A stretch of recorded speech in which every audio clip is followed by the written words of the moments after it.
आज की क्लास का जो हमारा टॉपिक है वह है ओजोन परत। कोई भी टॉपिक जो होता है उसमें से प्रश्न पूछे जाने की अथाह संभावनाएं होती हैं। ओजोन परत का जो हमारा टॉपिक है उससे भी प्रश्न पूछे जाने की बहुत सारी संभावनाएं हैं। तो पहले तो मैं आपको अवगत करवा देता हूं कि इस टॉपिक से क्या क्या संभावनाएं हैं प्रश्न पूछे जाने की। तो देखिए, सबसे पहले अपन बात करेंगे कि ओजोन परत कहाँ स्थित होती है। ठीक है, ओजोन परत कहाँ स्थित होती है। दूसरी पे अपन बात करेंगे कि ये ओजोन गैस जो होती है ना, उसका निर्माण कैसे होता है। ये गैस जो होती है वायुमंडल में आई कैसे, इसका निर्माण कैसे हुआ, दूसरा टॉपिक। तीसरी संभावना होती है कि ये ओजोन की परत क्या कार्य करती है, ओजोन की परत क्या कार्य करती है। और चौथी संभावना यह है ओजोन की परत के नष्ट होने के क्या कारण है। ठीक है, पांचवी संभावना यह है कि ओजोन की परत जो है वह किस प्रकार नष्ट होती है, किसके द्वारा, क्लोरीन परमाणु के द्वारा ओजोन की परत किस प्रकार से नष्ट होती है, या CFC वगैरह जो ओजोन की परत को नष्ट करते हैं वो कैसे किस प्रकार नष्ट करते हैं, ये आपको बताएंगे, बेसिक बातें बताएंगे। फिर ओजोन छिद्र वास्तव में होता क्या है और ओजोन छिद्र की वास्तव में स्थिति क्या है। छठवीं संभावनाएं हैं ये पूछे जाने की कि ओजोन पर छिद्र क्या होता है और इसकी स्थिति क्या है। सातवीं संभावना यह है कि ओजोन छिद्र के नष्ट होने से क्या क्या हानिकारक प्रभाव पड़ सकते हैं, यह भी प्रश्न पूछा जा सकता है। और ओजोन की परत को बचाने के लिए कौन कौन से अंतर्राष्ट्रीय प्रयास किए जा रहे हैं। फिर हम बात करेंगे वास्तव में ये पराबैंगनी किरणें क्या होती हैं, ये भी एक टॉपिक है, इसमें से संभावना है। पराबैंगनी प्रकाश के बारे में भी हम स्टडी कर लेंगे, या पराबैंगनी किरणों के बारे में भी हम स्टडी कर लेंगे, पराबैंगनी किरणें। ठीक है, अल्ट्रा वायलेट रेज क्या होती हैं, इनके बारे में भी हम रीड कर लेंगे। इतनी सारी संभावनाएं जब हम तैयार कर लेंगे ना, तब हम कह सकते हैं कि अपना ये टॉपिक मजबूत है। हमने ये टॉपिक जीके की दृष्टि से, साइंस की दृष्टि से, नॉलेज की दृष्टि से मजबूत कर लिया है। तो सबसे पहले हम शुरू करते हैं इसकी पहली संभावना की पहली संभावना क्या है कि ओजोन परत कहाँ स्थित होती है। ओजोन परत कहाँ स्थित होती है, इससे ये पूछना चाह रहा है, किसी शहर का नाम नहीं पूछ रहा, यह ये पूछ रहा है कि वायुमंडल में कई परतें हैं। ठीक है, जैसे क्षोभ मंडल है, समताप मंडल है, ठीक है, मध्य मंडल है, आयन मंडल है, बहिर्मंडल है। मुख्यतः पांच परतें वायुमंडल की पाई जाती हैं। उन 5 परतों में से ऑप्शन यही मिलते हैं 5 परतों के, उन 5 परतों में से ओजोन की परत कहाँ स्थित होती है। तो सबसे पहले हम देख लेते हैं कि वायुमंडल की एक 5 परतें कौन कौन सी हैं। ठीक है, पहली परत है क्षोभ मंडल। पहली परत कौन सी है भैया, क्षोभ मंडल है। क्षोभ मंडल ध्यान में रखेंगे। दूसरी परत ध्यान में रखेंगे कौन सी, समताप मंडल। पहली क्षोभ मंडल, दूसरी समताप मंडल, तीसरी मध्य मंडल, चौथी ताप मंडल या आयन मंडल, पांचवी बाह्य मंडल, या ठीक है बाह्य मंडल या बहिर्मंडल भी इसको हम कभी कह देते हैं। छोटी छोटी बातें इनकी अपन आपको याद करवा रहे हैं पहले कि क्षोभ मंडल जो होता है ना, इसको आप ध्यान में रखेंगे कि कई बार बहुत बार गलत हो जाता है। क्षोभ मंडल जो होता है इसको हम क्या कहते हैं बच्चा, ट्रोपोस्फेयर भी कहते हैं। क्षोभ मंडल को ट्रोपोस्फेयर भी कहते हैं, इसको पक्का याद कर लेना। फिर समताप मंडल जो होता है इसको स्ट्रेटोस्फेयर भी कहते हैं, यह भी आप पक्का याद कर लेना, स्ट्रेटोस्फेयर समताप मंडल। मध्य मंडल को मीजोस्फेयर भी कहते हैं, इसको भी आप याद कर लेना। और ताप मंडल को आयन मंडल या आयनोस्फेयर भी कहते हैं, यह भी आप ध्यान में रखना। और बहिर्मंडल जो होता है इसको एक्सोस्फेयर भी कहते हैं। बहिर्मंडल के बारे में एक विशेष अध्ययन किया था लेमैन स्पिट्जर नामक वैज्ञानिक ने। किसने किया था, लेमैन स्पिट्जर नामक वैज्ञानिक ने बहिर्मंडल के बारे में विशेष अध्ययन किया था। तो ये वायुमंडल की 5 मुख्य परतें हैं, इनके बारे में भी आपको बताएंगे। लेकिन सबसे पहले हम अपने टॉपिक में वापस जाएंगे। क्या प्रश्न था कि ओजोन की परत कहाँ स्थित होती है। ओजोन की परत कहाँ स्थित होती है, तो अपना आंसर हो जाएगा बच्चा, समताप मंडल में स्थित होती है। कहाँ स्थित होती है, समताप मंडल में। हिंदी मीडियम के स्टूडेंट ध्यान में रखेंगे समताप मंडल में, और हिंदी मीडियम के स्टूडेंट्स भी ये भी ध्यान में रखेंगे कि ओजोन की परत स्ट्रेटोस्फेयर में स्थित होती है। स्ट्रेटोस्फेयर में स्थित होती है और पृथ्वी के धरातल से लगभग 15 से 30 किलोमीटर ऊंचाई पर यह समताप मंडल स्टार्ट हो जाता है। तो वहाँ पर कौन सी परत स्थित होती है, ओजोन की परत स्थित होती है, ओजोन लेयर। कहाँ पर, कौन से मंडल में? समताप मंडल में। बहुत बार बहुत एग्जामिनेशन में, बहुत सी एग्जामिनेशन में ये प्रश्न पूछा गया है। कौन सा? कि ओजोन की परत जो है वह कौन से मंडल में स्थित होती है वायुमंडल के? तो आप बताएंगे स्ट्रेटोस्फेयर में, 15 समताप मंडल में हो गया। अब हम बात करेंगे कौन सा भाई? कि ओजोन गैस का निर्माण किस प्रकार से होता है। प्रश्न क्या हो गया कि ओजोन गैस का निर्माण कैसे होता है। इस प्रश्न को आप ध्यान से देखेंगे कैसे होता है भाई। देखिए, ओजोन गैस का निर्माण जो होता है ना बच्चा, तो इसका अगर आपको आंसर आपको इसको समझना है तो आप ध्यान में रखेंगे, ओजोन गैस का जो सूत्र तो होता है O3 होता है। क्या होता है? O3। ठीक है, ओजोन गैस का सूत्र क्या होता है? O3 होता है। और इसका निर्माण किससे होगा भाई? इसका निर्माण किससे होता है? ऑक्सीजन से ही होता है। किससे होता है? निर्माण ऑक्सीजन से। ओजोन गैस का निर्माण भी किससे होता है बच्चा? ऑक्सीजन से ही होता है। ये ध्यान में रखेंगे। देखिए, ऑक्सीजन जो होता है ना, इसके 3 एलोट्रोप्स या समरूपी पाए जाते हैं। ठीक है, 3 रूप पाए जाते हैं ऑक्सीजन के, जिनको कहते हैं एलोट्रोप्स। ऑक्सीजन के 3 रूप पाए जाते हैं, जिनको क्या कहते हैं? एलोट्रोप्स कहते हैं। कौन कौन से? पहला रूप जो होता है ना, उसको हम क्या कहते हैं? ऑक्सीजन परमाणु। क्या कहते हैं बच्चा? ऑक्सीजन परमाणु कहते हैं। ऑक्सीजन का पहला रूप ऑक्सीजन परमाणु क्या कहलाता है? ऑक्सीजन परमाणु कहलाता है। और इसको सिर्फ O से रिप्रेजेंट करता है। ठीक है, ऑक्सीजन का पहला रूप क्या कहलाता है? ऑक्सीजन परमाणु कहलाता है। और इसको हम सिर्फ O से रिप्रेजेंट करते हैं। ऑक्सीजन का दूसरा रूप जो होता है ना, ऑक्सीजन अणु कहलाता है। क्या कहलाता है भाई? ऑक्सीजन अणु या ऑक्सीजन गैस भी कह सकते हैं। और इसका प्रतीक होता है, इसको किससे रिप्रेजेंट करते हैं? O2 से। ये ऑक्सीजन गैस है, ऑक्सीजन का अणु है। और ये ऑक्सीजन का परमाणु है O, ये ऑक्सीजन गैस या ऑक्सीजन का अणु है O2। ठीक है, तीसरा इसका रूप जो होता है ना, इसको हम क्या कहते हैं बच्चा? ओजोन।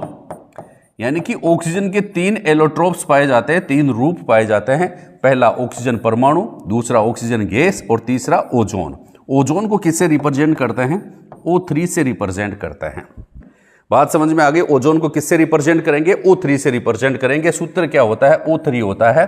निर्माण किससे होता है? ऑक्सीजन से होता है। अब कैसे होता है? देखिए, अपने पृथ्वी पर क्या है? सूर्य का प्रकाश आता है। ठीक है, सूर्य का प्रकाश। ठीक है, सूर्य के प्रकाश में जब ये ऑक्सीजन, अपनी ऑक्सीजन गैस है ना, O2, कौन सी गैस बच्चा? Oxygen gas. O2 जो होती है, इस प्रकाश में से 240 नैनोमीटर 240 नैनोमीटर, जब ऑक्सीजन 240 नैनोमीटर तरंगदैर्ध्य, वेवलेंथ, तरंगदैर्ध्य के प्रकाश के संपर्क में आता है। के प्रकाश के संपर्क में आता है। मतलब जब सूर्य का प्रकाश पृथ्वी में एंट्री देता है तो समताप मंडल में जो ऑक्सीजन गैस होती है वह किसके संपर्क में आती है? 240 नैनोमीटर तरंगदैर्ध्य वाले प्रकाश के संपर्क में आती है। जब ऑक्सीजन गैस 240 नैनोमीटर वाले प्रकाश के संपर्क में आती है तो ये क्या करती है बच्चा? ऑक्सीजन परमाणुओं में टूट जाती है। O+O में टूट जाती है। किस में टूट जाती है? ऑक्सीजन के परमाणुओं में टूट जाती है। ये क्या है भाई? ऑक्सीजन के परमाणु हैं। समझ में आ गई बात? क्या है? ऑक्सीजन के परमाणु है, O2 के परमाणु है। समझ गए? किसके हैं? O2 के। कैसे टूटा? कि ऑक्सीजन जो है वह 240 नैनोमीटर तरंगदैर्ध्य के प्रकाश के संपर्क में जब आता है तो अपने मूल परमाणुओं में टूट जाता है। O+O, यहाँ O2 थे, ये अणु था, ऑक्सीजन का अणु है और यह प्रकाश के संपर्क में आया जिसकी तरंगदैर्ध्य 240 नैनोमीटर थी। तो इस प्रकाश ने इसको 2 टुकड़ों में तोड़ दिया। 2 टुकड़ों में तोड़ दिया, O+O, 2 परमाणु ऑक्सीजन के बन गए। समझ गए? अब होता क्या है, इनमें से कोई भी जो ऑक्सीजन का परमाणु जो होता है, कोई भी ऑक्सीजन का परमाणु जो है, ये ऑक्सीजन का परमाणु है, यह है किसके संपर्क में आ जाए? यहां पर ही ऑक्सीजन के संपर्क में आ जाए। जब ऑक्सीजन का परमाणु ऑक्सीजन के अणु के संपर्क में आ गया, ये ऑक्सीजन का क्या है? परमाणु है। ये तो परमाणु है। और O2 क्या है? ऑक्सीजन का अणु है। O2 क्या है? अणु है। जब ऑक्सीजन का परमाणु ऑक्सीजन के अणु के संपर्क में आता है तो क्या हो जाता है भाई? क्या हो जाता है? यह ओजोन में बदल जाता है। O3 ओजोन गैस बना लेता है। क्या बना लेता है बच्चा? ओजोन गैस बना लेता है। समझ गए बात को? इस प्रकार ओजोन गैस का निर्माण हो जाता है, इस प्रकार ओजोन गैस का निर्माण होता है और इसकी परत समताप मंडल में पाई जाती है। यह क्रिया चलती रहती है। क्या होता है, दोबारा से समझिए कि ऑक्सीजन परमाणु जो होता है जब 200 नैनोमीटर तरंगदैर्ध्य के प्रकाश के संपर्क में आता है तो ये अपने परमाणु में टूट जाता है, दो परमाणु बना लेता है, O पहला परमाणु और दूसरा परमाणु। कोई भी ये परमाणु जब ऑक्सीजन के अणु के संपर्क में आता है तो फिर ये क्या बना लेता है, ओजोन गैस बना लेता है। और ओजोन का सूत्र क्या होता है, O3 होता है। क्या होता है बच्चा, O3 होता है। अब यह ओजोन गैस जो होती है ना, वह इसकी परत बन गई। यह काम किस प्रकार से करती है, हम इसकी चर्चा करते हैं कि ओजोन गैस क्या लिखेंगे, ओजोन गैस पराबैंगनी प्रकाश को किस प्रकार अवशोषित करती है, पराबैंगनी प्रकाश को किस प्रकार पराबैंगनी किरणों को किस प्रकार अवशोषित करती है, किस प्रकार अवशोषित करती है। तो हम बात करते हैं भैया, क्या होता है कि जब पराबैंगनी प्रकाश आता है, सूर्य से कौन सा प्रकाश आएगा भाई, पराबैंगनी प्रकाश आता है। और पराबैंगनी प्रकाश जो होता है उसका तरंगदैर्ध्य जो होता है वो लगभग 100 से लेकर के 310 या 315 नैनोमीटर तक होता है। कितना होता है, 100 से 310 या 315 नैनोमीटर तक। ठीक है, जब ओजोन जो होता है इसके ऊपर अल्ट्रावायोलेट किरणें गिरती हैं, यूवी अल्ट्रावायोलेट किरणें जिनका तरंगदैर्ध्य ये है प्रकाश, इनको ये इसका जो वेवलेंथ है ना, इस प्रकाश को अपन क्या कहते हैं, अल्ट्रावायोलेट प्रकाश कहते हैं। ठीक है, अल्ट्रावायोलेट प्रकाश कहते हैं कौन से प्रकाश को, जिसका तरंगदैर्ध्य कितना होता है, वेवलेंथ कितना होता है, 100 से 315 नैनोमीटर तक। ठीक है, ऐसा प्रकाश जिसका तरंगदैर्ध्य 100 से 315 नैनोमीटर तक होता है वह क्या कहलाता है, जनरली पराबैंगनी किरणें या पराबैंगनी प्रकाश कहलाता है। जब ओजोन पर पराबैंगनी प्रकाश गिरता है तो यह क्या करता है, ये मान लो पराबैंगनी अल्ट्रावायलेट किरणें गिर गई इसके ऊपर, किसके ऊपर, ओजोन के ऊपर। कौन सी किरणें गिर गई भाई, पराबैंगनी किरणें गिर गई। तो ये क्या होगा कि ये ओजोन जो होगा ना वह किस में टूट जाएगा, O+O2 में टूट जाएगा। ऑक्सीजन व ऑक्सीजन का परमाणु उसमें टूट जाएगा वापस से। समझ गया? ठीक है, समझ गए आप लोग कि ओजोन जो होता है उसके ऊपर जब अल्ट्रावायोलेट किरणें गिरती हैं, कितना भाई 100 से 310 या 315 वेवलेंथ का प्रकाश इसके ऊपर गिरता है तो यह ऑक्सीजन का परमाणु है, ऑक्सीजन के अणु में टूट जाता है। अब होता क्या है कि इसके बाद क्या होता है, अल्ट्रावायलेट किरणें गिर गई इसके ऊपर और यह किस में टूट गया, O+O2 में टूट गया।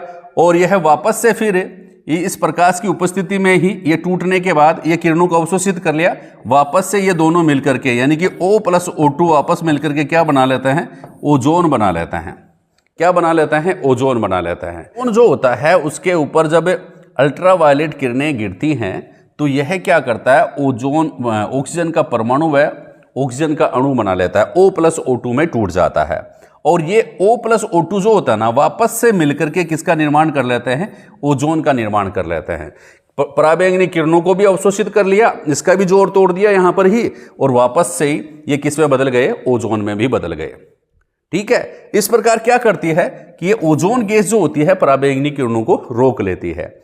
अब यह क्रिया सतत रूप से चलती रहती है, कब तक, जब तक कि यह ओजोन जो होता है ना O3, यह सतत क्रिया चलती रहेगी, पराबैंगनी किरणें आएगी, ठीक है, ओजोन को तोड़ेगी, ओजोन ऑक्सीजन के परमाणु व O2 में बदलेगा और ऑक्सीजन परमाणु व O2 आपस में वापस से ओजोन बनाएंगे। यह क्रिया चलती रहेगी कब तक, जब तक कि ओजोन जो होता है वह किसे, ऑक्सीजन परमाणु से क्रिया करके क्या नहीं बना लेता, दो ऑक्सीजन के परमाणु नहीं बना लेता, तब तक यह क्रिया सतत रूप से चलती रहती है।